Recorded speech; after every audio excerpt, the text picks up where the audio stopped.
एकंदरीत पाहायला गेलं तर पोलीस जे आहे ते रस्त्यावर उतरलेले आहेत। अशा पद्धतीने हे दगड जे आहे ते मारण्यात आले आहेत। एकंदरीत पाहायला गेलं तर हे संपूर्ण जे आहे या ठिकाणी मोठा फौज फाटा जे आहे ते पोलिसांचा तैनात करण्यात आलेला आहे। एकंदरीत पाहायला गेलं तर रस्त्यावरती उतरलेले आहेत। एकंदरीत पाहायला गेलं तर आणि राड्यानंतर हे संपूर्ण पोलीस जे आहे ते जमावाला पांगवण्याचं काम करताना आपल्या ठिकाणी पाहायला मिळतंय। बीडच्या गेवराईमध्ये मतदानाच्या वेळेस जे आहे ते दोन गट आमने सामने आले। माजी आमदार लक्ष्मण पवार आणि विद्यमान आमदार जे आहे ते विजयसिंह पंडित यांचे समर्थक जे आहेत एकमेकांना भिडलेले आहेत।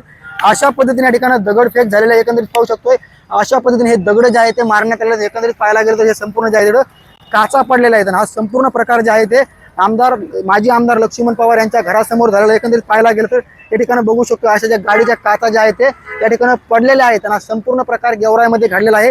दोन गट जे आहे ते माजी आमदार लक्ष्मण पवार आणि विद्यमान आमदार जे की विजयसिंह पंडित यांचे दुईचे गट आमने सामने आले, समर्थक आमने सामने आले। या ठिकाणी मोठा फौज फाटा जे आहे ते पोलिसांचा तैनात करण्यात आलेला आहे। एकंदरीत पाहायला गेलं तर हा संपूर्ण प्रकार जे आहे ते या ठिकाणी घडलेला आहे। आणि याच्यानंतर पोलीस जे आहे ते रस्त्यावर उतरलेले आहेत। कुठलाही प्रकार घडू नये पोलिसांचा मोठा फौज फाटा या ठिकाणी तैनात करण्यात आलेला आहे। गेवराईमध्ये जे आहे आता तणावपूर्ण शांतता जी आहे ते पाहायला मिळत आहे। संपूर्ण प्रकार जे आहे ते या ठिकाणी घडले। स्वतः पोलीस जे आहेत आता रस्त्यावरती उतरलेले आहेत। एकंदरीत पाहायला गेलं तर या ठिकाणी पोलीस रस्त्यावरती उतरून आहे ते इथल्या लोकांना पांगवण्याचं काम करतात। या ठिकाणच दोन गटामध्ये राडा झाला होता। म्हणजे समोरचं बूथ आहे गेवराईमधलं, ह्याच गेवराईतल्या बुथामध्ये हा संपूर्ण राडा झाला होता।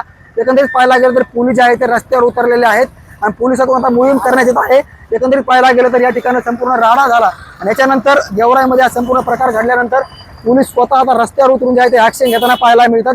जमाव पांगवण्याचं काम पोलिसांकडून करण्यात येतं। एकंदरीत पाहायला गेलं तर या ठिकाणी पोलीस स्वतः त्या ठिकाणी या बघू शकतो कशा पद्धतीने पोलिसांकडून लाठीचार्ज जे आहे ते करण्यात येतो। जमावाला पांगवण्यात। एकंदरीत पाहायला गेलं तर हे संपूर्ण लोक जे आहे ते पळताना पाहायला मिळतात। पोलिसांकडून अशा पद्धतीने जमावाला पांगवण्यात येत आहे। एकंदरीत पाहायला गेलं संपूर्ण चित्र जे आहे ते गेवराईमधलं आहे ते पोलिसाचा प्रयत्न करूया। एकंदरीत पाहायला गेलं तर त्या ठिकाणी पोलीस आहे जमावाला पांगवत आहेत आणि संपूर्ण राडा जे आहे ते गेवराईमधला आहे।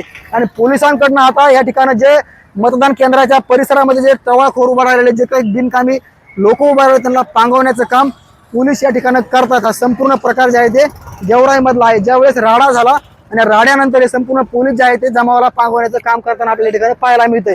एकंदरीत पाहायला गेलं तर पोलिसांकडून अशा पद्धतीने कारवाई जी आहे ते करण्यात येते। एकंदरीत पाहायला गेलं तर या ठिकाणी जमावाकडून पोलिसांना जे आहे ते पांगवण्यात येत आहे। बघू शकता कशा पद्धतीने राडा जे आहे या ठिकाणी होतोय आणि थेट जे दुकानात लोक बसले होते त्यांना देखील पोलीस पांगवताना पाहायला मिळतात। त्या ठिकाणी सगळे लोक जे आहेत बसले होते यांना पांगवण्याचं काम या ठिकाणी पोलीस करतात। एकंदरीत पाहायला गेलं तर त्या ठिकाणी संपूर्ण जमाव जे आहे ते पांगवण्याचं काम पोलीस करताना पाहायला मिळतं। या ठिकाणी बघू शकतो आपण कशा पद्धतीने पोलीस जे आहे ते त्या जमावाला पांगवण्याचं काम या ठिकाणी गेवराईमध्ये होतं। एकंदरीत पाहायला गेलं तर माजी आमदार लक्ष्मण पवार आणि विद्यमान आमदार विजयसिंह पंडित जे आहेत त्या ठिकाणी दोन्ही ते समर्थक एकत्र आले होते आणि या समर्थकाकडनं या ठिकाणी दोन गटामध्ये राडा झाला होता आणि राड्यानंतर आता त्या ठिकाणी पोलीस जे आहेत रस्त्यावर उतरलेले आहेत। त्या ठिकाणी बघू शकतो कशा पद्धतीनं जमावाला पोलीस जे आहे ते पांगवत आहेत। हे संपूर्ण चित्र जे आहे ते गेवराईमधलं आहे आणि एकंदरीत पाहायला गेलं तर या ठिकाणी गेवराईमध्ये हा संपूर्ण प्रकार घडला आणि याच प्रकारानंतर आता पोलीस देखील ऍक्शन मोडवरती येऊन या ठिकाणी या लोकांवरती कारवाई करताना पाहायला मिळतात। महाराष्ट्रातील सर्व बातम्यांचे विश्वासार्ह व्यासपीठ सकाळच्या सर्व सोशल मीडिया प्लॅटफॉर्मला लाईक, फॉलो आणि सबस्क्राईब करा।